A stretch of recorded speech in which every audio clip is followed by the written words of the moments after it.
They attend every workshop. They get every certification. They sit in on every webinar they possibly can. And 5 years later, you'd think they'd finally have made something of themselves, but they've still not even got started.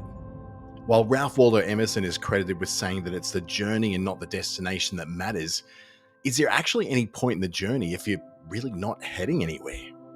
I estimate that over the tens of thousands of people I've trained in must be over 1,000 different training events and workshops since 2016, that less than 5% of the people who've attended have actually moved forward with their ideas and turned them into a business. So what happens to the rest?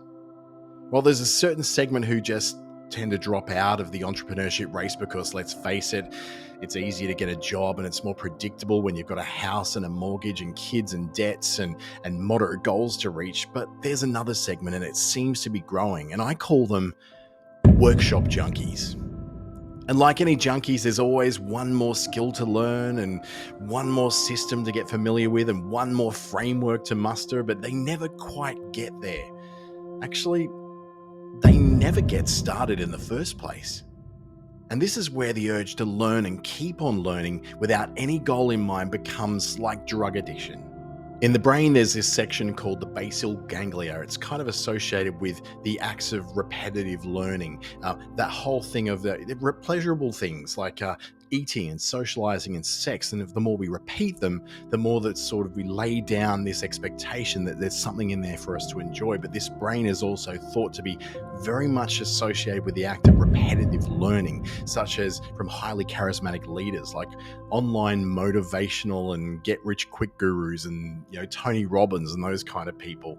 And this reward center is stimulated each time a new learning is undertaken. However, the repetitive act of going back and learning yet another more radical thing or another revolutionary way to go about growing your business or changing your life, it doesn't then lead you towards a greater reward of success, which you'd think would be where you'd naturally want to head to for the greatest dopamine hit in your brain. But no, it just keeps coming back to this sugar hit of YouTube videos and TikToks and masterminds and workshops and conferences. And the organizers of all these things, they know this.